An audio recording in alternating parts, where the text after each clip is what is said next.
सुहागिन स्त्रियां वट सावित्री व्रत के दिन 16 श्रृंगार करके सिंदूर, रोली, फूल, अक्षत, चना, फल और मिठाई से सावित्री, सत्यवान और यमराज की पूजा करें। यह व्रत करने वाली स्त्रियों को चाहिए कि वह वट के समीप जाकर जल का आचमन लेकर पूजा शुरू करें।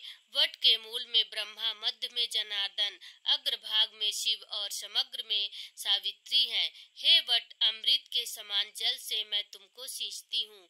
ऐसा कहकर भक्ति पूर्वक एवं सूत के डोर से वट को बांधें और गंध, पुष्प तथा अक्षत से पूजन करके वट एवं सावित्री को नमस्कार कर दक्षिणा करें। वट सावित्री व्रत कथा। प्राचीन काल में मध्य देश में अश्वपति नाम के एक राजा राज्य करते थे। वे बड़े धर्मात्मा, ब्राह्मण भक्त, सत्यवादी और जितेंद्रिय थे। राजा को सब प्रकार का सुख था, किंतु कोई संतान नहीं थी। इसलिए उन्होंने संतान प्राप्ति की कामना से 18 वर्षों तक पत्नी सहित सावित्री देवी का विधि पूर्वक व्रत, पूजन और कठोर तपस्या की। सर्वगुण देवी सावित्री ने प्रसन्न होकर पुत्री के रूप में अश्वपति के घर जन्म लेने का वर दिया। यथा समय राजा की बड़ी रानी के गर्भ में एक परम तेजस्वी सुंदर कन्या ने जन्म लिया। राजा ने उस कन्या का नाम सावित्री रखा। राजकन्या शुक्ल पक्ष के चंद्रमा की भांति दिनों दिन बढ़ने लगी। धीरे धीरे उसने युवा अवस्था में प्रवेश किया। उसके रूप लावण्य को जो भी देखता उस पर मोहित हो जाता था। कन्या के युवा होने पर अश्वपति ने सावित्री के विवाह का विचार किया। राजा के विशेष प्रयास करने पर भी सावित्री के योग्य कोई वर नहीं मिला। उन्होंने एक दिन सावित्री से कहा, बेटी, अब तुम विवाह के योग्य हो गई हो, इसलिए स्वयं अपने योग्य वर की खोज करो। पिताजी की आज्ञा स्वीकार कर सावित्री योग्य मंत्रियों के साथ स्वर्ण रथ पर बैठकर यात्रा के लिए निकली। कुछ दिनों तक महर्षियों और राज ऋषियों के तपोवनों और तीर्थों में भ्रमण करने के बाद वह राजमहल में लौट आई। उसने पिता के साथ देवर्षि नारद को बैठे देखकर उन दोनों के चरणों में श्रद्धा से प्रणाम किया।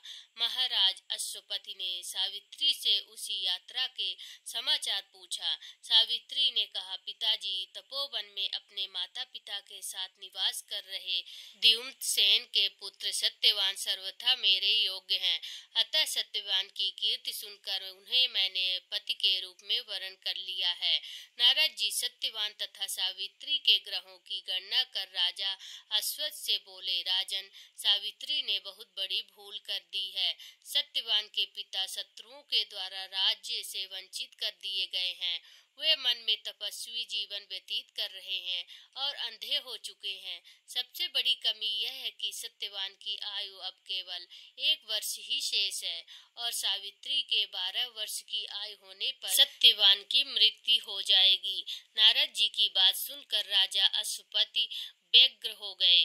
उन्होंने सावित्री से कहा, बेटी, अब तुम फिर से यात्रा करो और किसी दूसरे योग्य वर का वरण करो। सावित्री सती थी।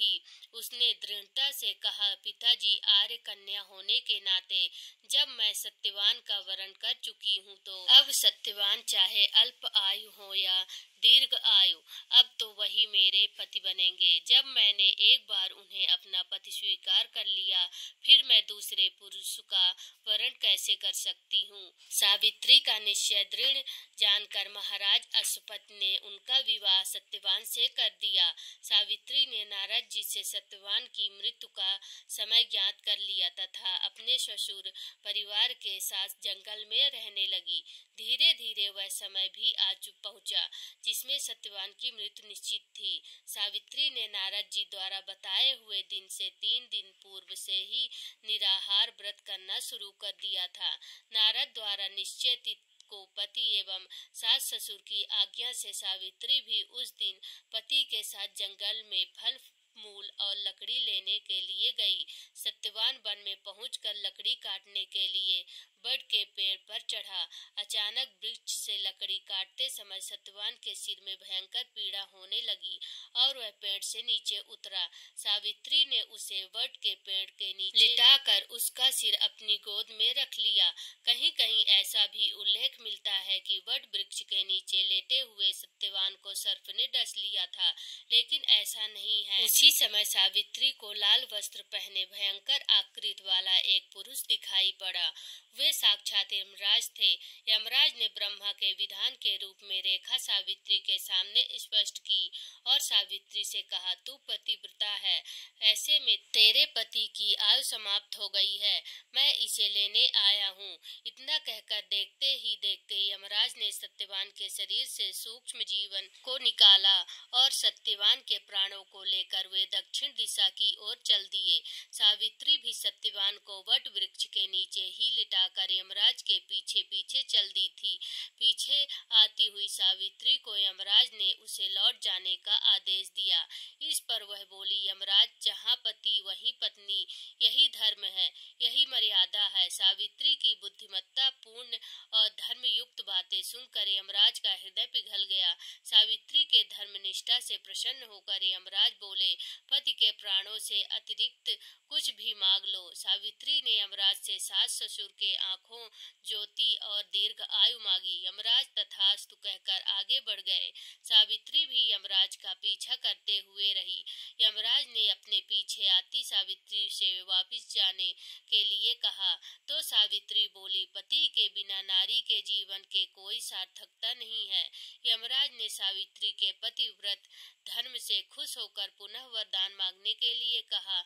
इस बार उसने अपने सास ससुर का राज्य वापस दिलाने का प्रार्थना किया।